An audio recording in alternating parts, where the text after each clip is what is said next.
से भी ज्यादा है। अमृत अगर खरीदा जा सकता है। प्रेम न बावल उपजे, प्रेम न हाट बिकाए, प्रेमी से प्रेमी मिले, सहज प्रेम होई जाए। प्रेम कभी बाजार में नहीं मिलता है और न खेत में बोया जाता है, खेत में पैदा भी नहीं होता है। भगवान गोविंद के प्रति गोपियां इतनी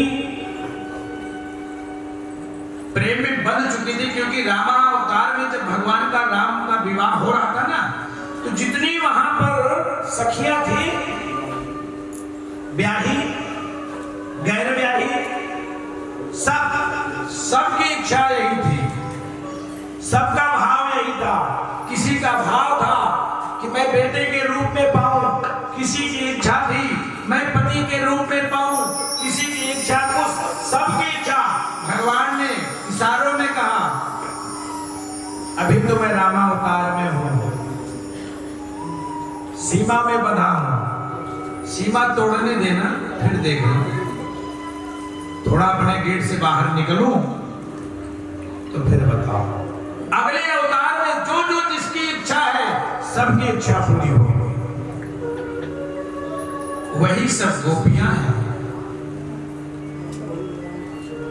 और एक बात और बता दो, गोपी जो शब्द है ना भागवत जी में, गोपी ना तो स्त्री है और ना गोपी पुरुष है। ये ध्यान रखना। लोग बात सुनते ना कि पान के रस का पान करे वही गोपी। जो भगवान के मधुर वाणी को, मधुर रस का पान करता है, उसी को गोपी कहते हैं, वही गोपी। अधरम मधुरम वदनम मधुरम चलितम मधुरम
उतार ले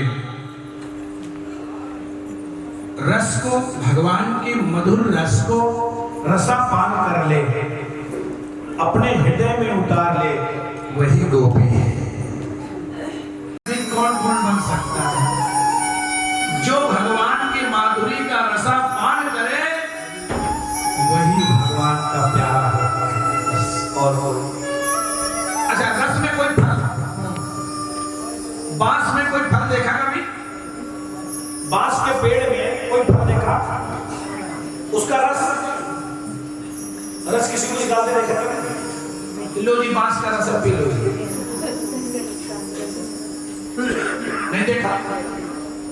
ना तो उसमें रस है, ना उसमें फल है, फिर भी भगवान के अधर पे है। कमाल की बात है।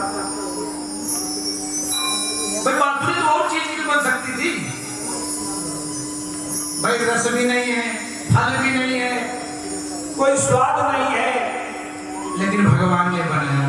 हरे बांस की बांसुरी बड़ी तपस्या की। आपको पता है कि बिना तपस्या को भगवान की कृपा नहीं होती है। अधर लगी ब्रजराज के कर त्रिभुवन आधी।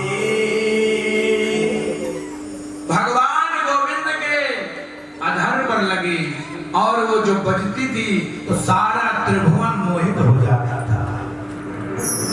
देखिए, ना तो उसमें फल है ना कोई रस है। क्यों?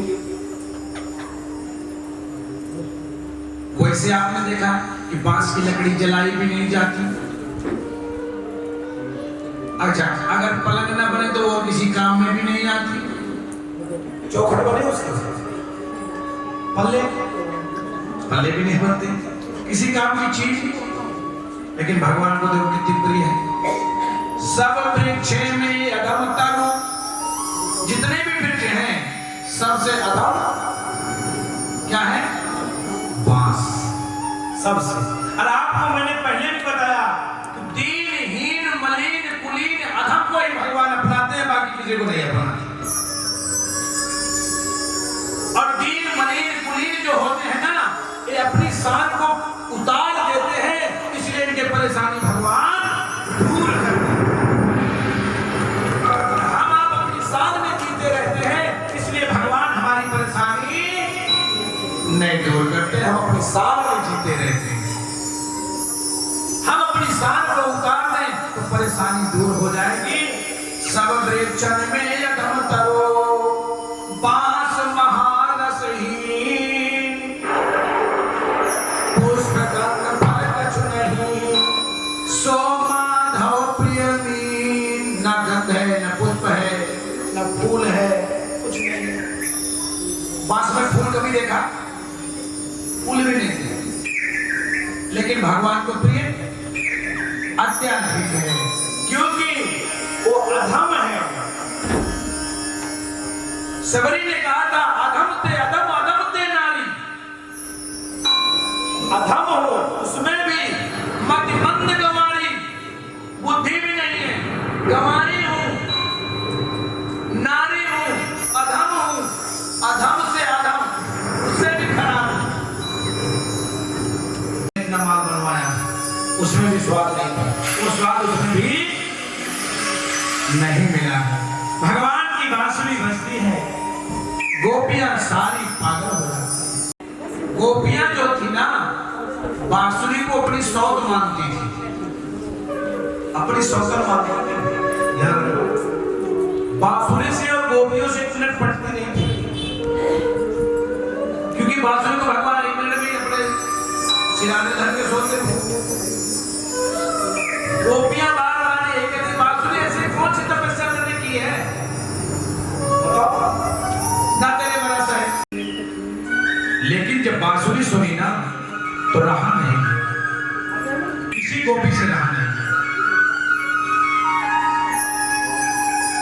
क्योंकि भगवान की ऐसी मुस्कान, ऐसी बांसुरी, ऐसी चाल थी ना कि वास्तव में जो एक बार देखते थे ना, रहा नहीं जाता। जिसे कहा है कि किसी ग्वाले का ब्याह नया नया हुआ था तो नहीं बहू आई, तो आप मोबाइल में अपने भीड़ करो। रसकान जी की सवैया अगर जिसको पढ़ने आ गया ना, वो वास्तव में समझ लेना कि ठाकुर की कृपा वास्तव में हो जाएगी। जन्म मेरा समझ गए? बसों ब्रज गोकुल गांव के ग्वालन, किसी गांव में मेरा जन्म तुम जरूर देना। भगवान से प्रार्थना करिए, आप देखिए है ना। और आप अपना वस्त्र जब उतार करके गंगा जमुना मैया में स्नान करते हैं ना, तो उसी कदम के पेड़ का एक पक्षी मुझे बनाना, जिससे आपके सारे अंगों का मैं दर्शन करूं। देखिए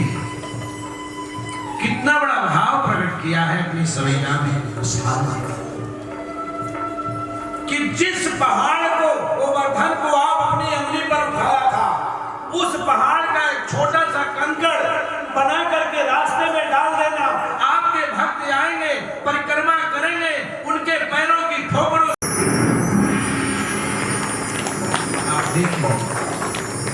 आप देखते हो ना, सबसे ज्यादा कहां का पत्थर चमकता है? सबसे ज्यादा मंदिर में जाना, बड़े बड़े मंदिर में कहीं जाना और सारे पत्थर पे घूमे आना, सबसे ज्यादा पत्थर कहां का चमकता है? जनता पैदल जाएगी और उनके चरणों की ठोकर लगते लगते लगते लगते मेरी किस्मत इतनी चमक जाएगी कि कोई कारीगर उसको तराश। आप देखिए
नहीं तो आप श्रीमद् भागवत महापुराण का 10वां स्कंद पढ़ना, समझ में आ जाएगा कि वास्तव में गोपियों ने सच्चा बात किया था या क्या पूरा हुआ।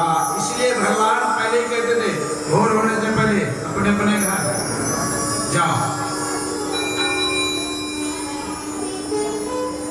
और जैसे मैया आई है यहाँ, अब तो मेरी माता जी है।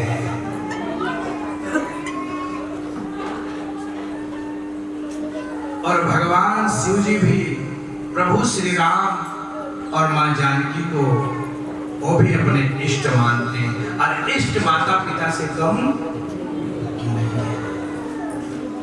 इसलिए उन्होंने कहा, और बाबा भगवान श्री राम, मैया सती, बाबा भोलेनाथ को अपना इष्ट मानते हैं। इसलिए तीनों ने अपने अपने भाव से उन्होंने कहा मेरी माता जी हैं, उन्होंने कहा मेरी माता जी हैं, उन्होंने भी कहा तुम्हारे नहीं, ये मेरी माता जी हैं, क्योंकि सीता का रूप धारण किया था। इसलिए बाबा भोलेनाथ ने भी कहा बस ये मेरी माता जी हैं, अपनी ही माता जी मान करके और शिव संकल्प की मन माही, एक तन सती भेंट अब नहीं। गंगा में घुस जाए तो बहा ले जाएगा, लेकिन वही पार्वती कभी नहीं बह के गई, वही को वही रहेगी। पार्वती मैया का वाहन शेर और बाबा का नंदी। अब नंदी को शेर जारी कर दो तो क्या होगा, सिस्टम बिगाड़ देगा। लेकिन लड़ाई तो नहीं हुई, नहीं हो सकती है। गणेश जी का वाहन चूहा और बाबा के गले में सांप। जाने तो सुनने, लड़ाई नहीं हुई। कार्तिकेय जी का वाहन मोर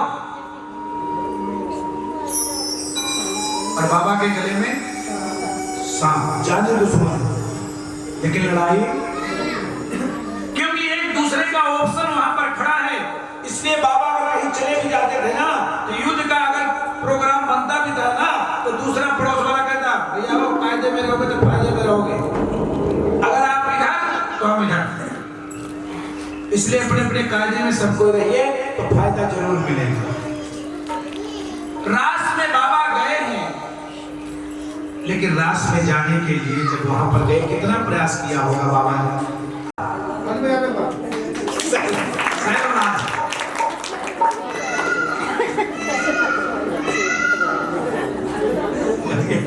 भैया ताली में जोर समझ आई तो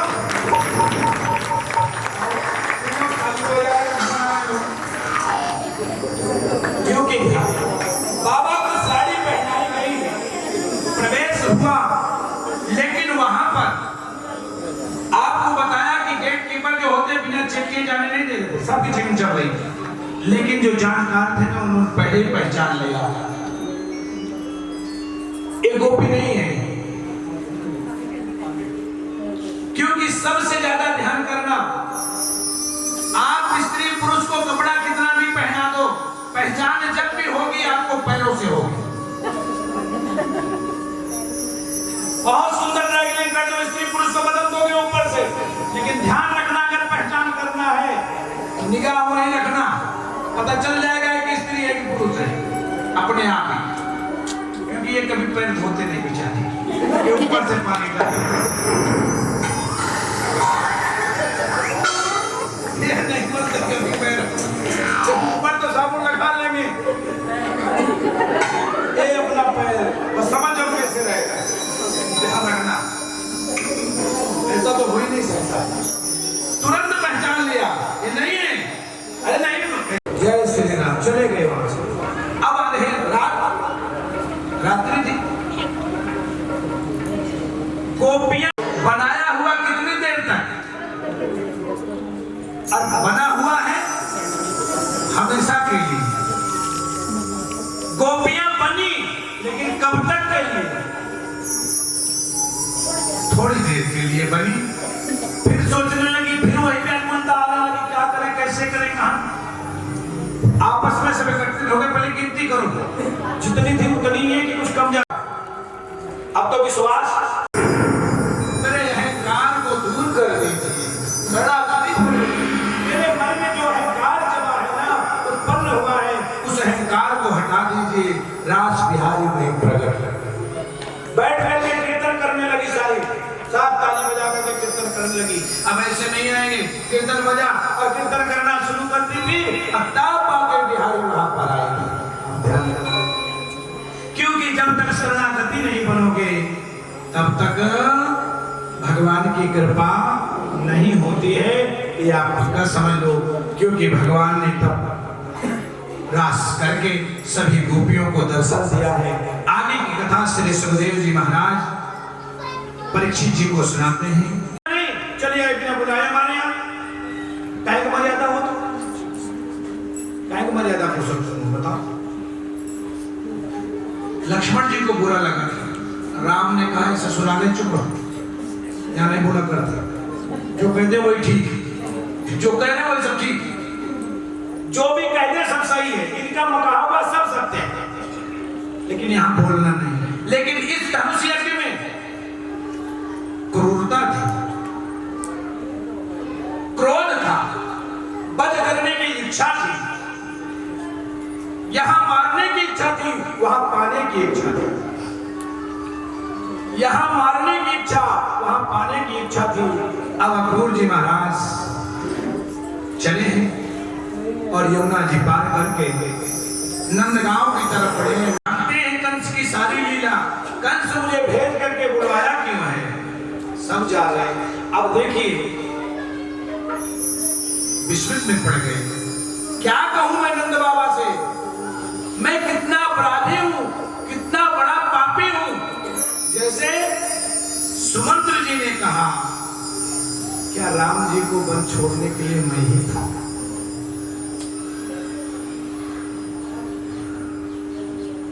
इससे बढ़िया तो इस नौकरी से इस्तीफा ही दे दिया होता तभी ठीक। आप क्यों फिक्र करते हैं, हम आए इसीलिए हैं, मैं अवतार ही इसलिए किया हुआ आया हूं कि मामा की चिट्ठी कब आवे और मामा घर दावत खाने चले आए। क्योंकि देवकी ने प्रार्थना करी थी, जिस समय कंस बालकों का वध कर रहा था, तभी देवकी ने प्रार्थना कंस से करी थी, मेरे प्राण प्यारे को भैया न मारो, मेरे प्राण प्यारे को भैया न मारो, मेरे प्राण प्यारे को भैया न मारो, मेरे प्राण प्यारे को जोर से बोलिए,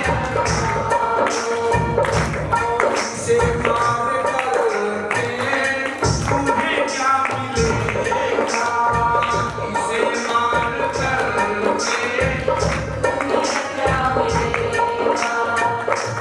क्योंकि कंस से कहती है छोटा बोल बालक है, अगर डर है 8वें बालक से है उसे मार लेना, उसको क्यों मारता है। एक बार हमको जो मारे कहेगा, एक बार हमको जो मारे कहेगा,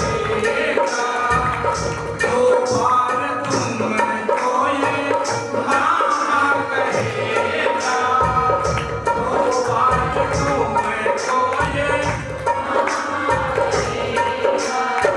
मेरे प्राण प्यारे को भैया न मारो, मेरे प्राण प्यारे को भैया न मारो। समझ गए ना, देवकी ने इस बात को कहा था कि मेरे से तो तेरा बड़ा ऊंचा स्थान है, हमको तो एक ही दो बार कहेगा ना, और तुझे अब आप सोचो कि जिस बेटे के दो माँ हो, मामा जानते हो मामा की कितनी पावर होती थी, अब तो खत्म हो गई धीरे धीरे। पहले पावर होती थी कि कोई रिश्ते वाला जाता था तो उसकी बात नहीं बनती थी तो पता किसको लेके जाता था, हाँ, क्यों? मामा धक्का के गए जबरदस्ती। मैं क्या करूँगा, तू अंतिम वाली ना अंतिम अपनी कर रही है, मैं क्या कर दूँगा अपने आप जा। क्योंकि एक माँ से डबल पावर उसकी है, इसीलिए तो वो मामा है। लेकिन यहाँ एक से अनेक राक्षसों को भेजा गया है मारने के लिए। वहां पर कंस कुछ भी कर सकता है, लेकिन माया भगवान की माया से कोई ऊपर नहीं जा सकता। भगवान ने माया ही ऐसी फेरी कि बाबा से अक्रूर जी से कहलवा दिया, सबका निमंत्रण है यज्ञशाला में जाने के लिए। अब तो सबको जाना पड़ेगा, राजा की हुकूमत है, जाना पड़ेगा।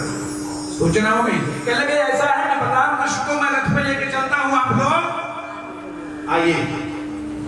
सारे नगरवासी नंदगांव के सब लोग जाने लेकर के चले हैं रथ को आगे।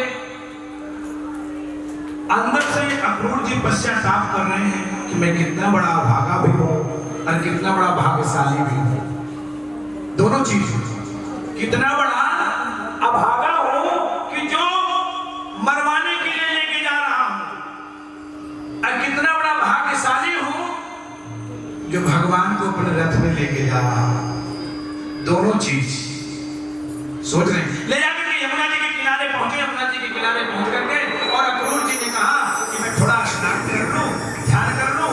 दोनों भाइयों को रथ पे रोक दिया और जैसे यमुना जी में डुबकी मारी तो अक्रूर जी को यमुना जी के अंदर रथ में बैठे हुए भगवान बलराम कृष्ण दोनों दिखाई दे रहे हैं। अक्रूर जी ऊपर पे देखा हो तो वहां पे, अरे ये क्या हुआ? अक्रूर जी बड़े पूरा कटोरा दे दिया और आपको बताया कि छोटा सा बालक खेलता खाता मुस्कुराता, छोटे से बालक में इतनी बड़ी आकर्षण शक्ति होती है। आप कितने भी क्रोध में रहो, उसको उठा करके भगवान ने ऊर्जा का उद्धार किया है। रास्ते में आगे की तरफ जा रहे हैं, धोबी कपड़ा धो करके लेकर के जा रहा था राजमहल में। भगवान ने कहा भैया कहाँ? राजमहल में जाना हूं, देरी हो रही है। भगवान समझ रहे थे रामादल में इसने हमारे घर में रण कराया था, इसका हिसाब तो बताना पड़ेगा। जानते हो सीता मैया जंगल में क्यों गई थी? जैसे भगवान ने कहा भैया मेरे पे कोई वस्त्र नहीं है, राजमहल में जा रहा हूं, कोई बढ़िया सा कपड़ा हो तो दे दो। तुम्हारे बस का नहीं पहनना है, राजा का है, छोटा भी नहीं। भगवान ने बहुत प्रार्थना किया लेकिन वो सुना नहीं। भगवान ने देरी नहीं लगी, धर दिया है और भगवान के एक धरते ही उसके प्राण पखेरु उड़ गए।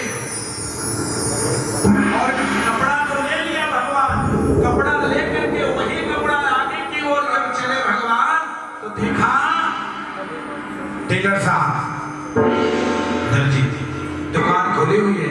भगवान ने कहा भैया मेरे पास वस्त्र नहीं है, मेरा कपड़ा है, मेरी फिटिंग का नहीं है, जरा भाई कहाँ कंस? तो कहा भगवान जी छोटे से बेचारे, उसमें तो 3-4 सवाल आ गया। उसने कहा जब भगवान के स्वरूप को देख लिया ना तो मुग्ध हो गया।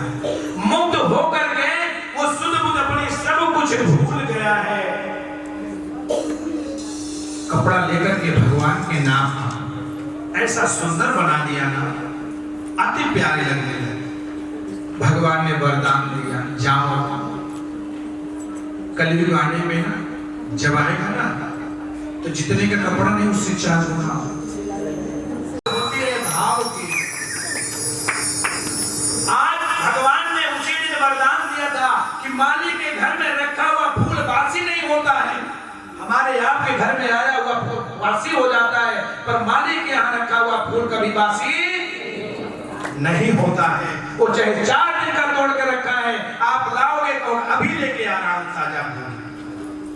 मालिक के घर का रखा हुआ कभी बासी नहीं होता है, हमेशा ताजा बना रहता है। ये भगवान की कृपा थी और भगवान आगे को बढ़े हैं। अब जैसे गेट आया है, गेट पर भगवान बढ़े तो देखा कंस ने जो है वलिया पेड़ हाथी बहुत विशाल हमारी हाथी का भी उद्धार हो गया है और मेरे गोविंद आगे की ओर जाते हैं। कृष्ण और बलराम अखाड़े की तरफ बढ़ते हुए यज्ञशाला में चले जा रहे हैं। वहां पर ऊंचे सिंहासन पर कंस बैठा हुआ है, पूरी सभा लगी हुई है। एक तरफ से सब लोग देख रहे हैं कि छोटे से बालक और कंस इतने बड़े बड़े अखाड़े में जवान उतार रखा है। भगवान अखाड़े में पहुंच गए सीधा। पाप से बचाने के लिए ऐसे ऐसे का वध किया है कि जिनके अंदर केवल। अब आप यहां पर ये सोचिए कि जो मेरे ठाकुर इतने बड़े बलवान, इतने वीरवान होते हुए भी माता पिता कितने वर्ष तक जेल में पड़े रहे। लेकिन ध्यान रखना, समय को समय से समय ही मिलाए, समय को समय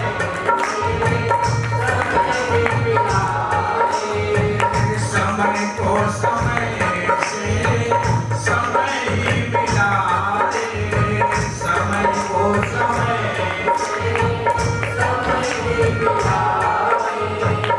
समय रूठ जाए तो समय छूट जाए, समय रूठ जाए तो समय छूट जाए।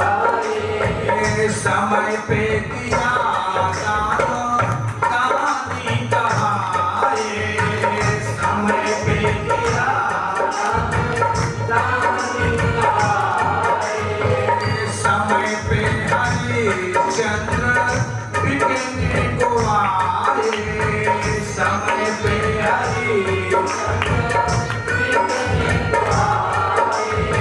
समय को समय से समय ही मिलाए, समय को समय से समय ही मिलाए। समझ गए ना?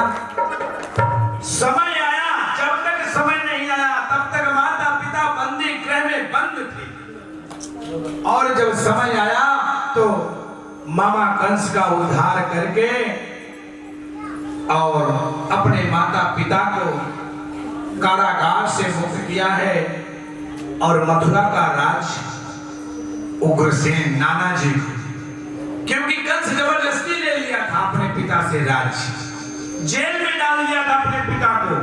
शीतल मंद सुगंध भरी अलकावली पौड़ी ढुलावत है। गोपियों ने भी भगवान से कुछ छोड़ा नहीं, कहने में कुछ कसर नहीं छोड़ी, सब कुछ कहा, क्योंकि आपको बताया कि प्रेम में कुछ भी कहे तो बुरा नहीं लगता है। पद चापन श्याम दो उर्सो तब हो मन मोद न पावत है। ध्यान रखना, भगवान जा रहे थे ना, तो जाते जाते भगवान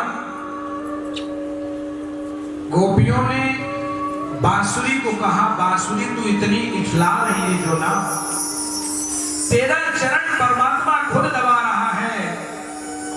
इतनो सुख पाई यदि मुरली अजहू तो ही नींद न आवत है। इतना सुख तुझे मिला है कि अपने ओठ का तकिया भगवान ने इसको बनाया उसके लिए। अपने सिराने धर के सोते थे, अपने हाथ से चरण दबाते थे। बांसुरी में छेद होता है और जब बिना अंगुली चलाए बजने की स्वर नहीं आए। उन्होंने कहा इतना सुख पाई यदि मुरली अजहू तो ही नींद न आवत है। अरे तेरा चरण भगवान दबा रहे हैं, कभी तू भाव खा रही है। देखो, इसलिए भगवान ने गोपियों बहुत समझाया, गोपी आप चिंता न करें, हम देखो तो विवाह का समय आ गया है भाई। आज समय से कुछ पहले ही छूट छूटे को हो जाए तो ब्याह हो जाना चाहिए। आज जल्दी जल्दी हो जाएगा, सब इच्छा है। आइए ठीक, 2 बार की मांग भरोगे तो फिर झगड़ा तो घर में होगा। 1 बार की मांग तो नहीं भर पाते हो, आज ये लाना, आज वो लाना, ये करना, आज वो करना, और मांग 2-2 बार भरवाते हो तो घर में तो झगड़े का काम तो अपने आप पैदा करते हो। झगड़ा तो होना ही, बहुत मार्मिक कथा है। 16,108 रानियां हैं, एक रानी से 10-10 बालक हुए हैं, लेकिन मेरे गोविंद बाल ब्रह्मचारी।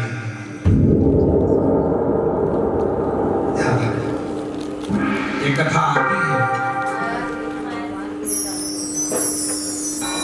कि दुर्वासा ऋषि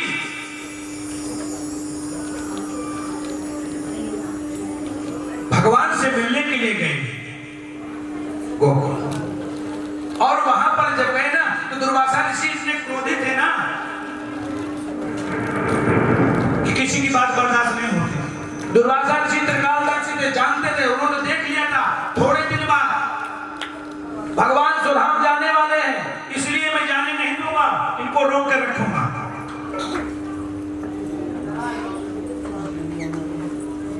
और गोकुल गए, जाकर के यमुना के किनारे अपना बैठ गए और सूचना भिजवा दी कि जाओ बता दो दुर्वासा ऋषि आए हैं। तो जाकर के सूचना जैसे भगवान को मिली, भगवान अंतःकरण में बैठे, जैसे सूचना भगवान को मिली तो भगवान समझ के गुरुदेव भगवान आए हैं और क्रोध में हैं। तो अभी आपको बताया मैंने बताया कि रामचरितमानस में भी अपना राज्य पाते ही सब कुछ भूल गया था ना। तो हनुमान जी ने गोपियों से कहलवा दिया, तो गोपियों ने कहा है बड़ा भारी बाल ब्रह्मचारी हो रहा है, ब्याह इतने सारे कर रखे, जाकर इतने हो रहे, अपने आप को बाल ब्रह्मचारी। तो दूसरी गोपी कह रही पता कर लेंगे क्या परेशानी आ रही, चल कह रहा तो कह के देखते हैं। 10 मिनट एकदम बिल्कुल आगे, बिल्कुल अब ब्याह करा के जाना, जिसे थाली दौरे की बहू आ जाए जल्दी चौकी से। और उन्होंने जैसे कहा जाकर के हाथ जोड़ करके यमुना महारानी से प्रार्थना किया है, यमुना महारानी ने रास्ता दे दिया, गोपियां चक्कर में पड़ गई। अरे ये तो वास्तव में बाल ब्रह्मचारी है। तो गोपियों ने जब जमुना जी फिर बराबर अब वहां ले जाकर के महाराज जी को दे दिया, महाराज जी ने सारा भोजन कर लिया। और जैसे ही सारा भोजन उन्होंने किया तो गोपियों ने कहा महाराज मैं कैसे घर जाऊं, यमुना जी तो बढ़ी हुई हैं। तो दुर्वासा ऋषि जी ने पूछा, आई कैसे थी? कि आई तो मैं ऐसी थी कि गोविंद ने मेरे कन्हैया ने कहा कि अगर मैं बाल ब्रह्मचारी हूं तो रास्ता दे दो, रास्ता मिल गया। तो एक काम करो, जाओ यमुना महारानी से कह आंसू गिरा, कन्हैया जा, तेरा शरीर वज्र का है, तू कभी धोखा नहीं खाएगा, लेकिन जब भी धोखा खाएगा इस तलवे से धोखा खाएगा। भगवान ने कहा यही तो मैं चाह रहा था, समझ गए ना। इसलिए भगवान का विवाह जो हुआ है 16,108 विवाह जो हुआ है, भावासुर नाम का राक्षस था, उसने जो है ना 16,100 कन्याओं को बंदी बना करके रखा था। 16,100 कन्याओं को बंदी बना करके रखा था। भगवान ने उससे युद्ध करके उन कन्याओं को छुड़ाया था। छुड़ाने के बाद गोविंद मेरे ठाकुर जब उनको कन्याओं को छुड़ा दिया तो कन्याओं ने भगवान से प्रार्थना किया, गोविंद अब समाज मुझे नहीं अपनाएगा, अब दुनिया मुझे नहीं अपनाएगी, मुझे तो दुनिया दूसरी दृष्टि से देखेगी, मैं कहां जाऊं? इससे बढ़िया तो गोविंद मुझे उस कैद खाने में पड़ी रहने देती। तुमने छुड़ा करके बहुत अपराध किया, मैं कहां जाऊं? जी नहीं सकती हूं और मर भी नहीं सकती हूं, कहां जाऊं? जिसको दुनिया में कोई न अपनाया है उसको अपना बना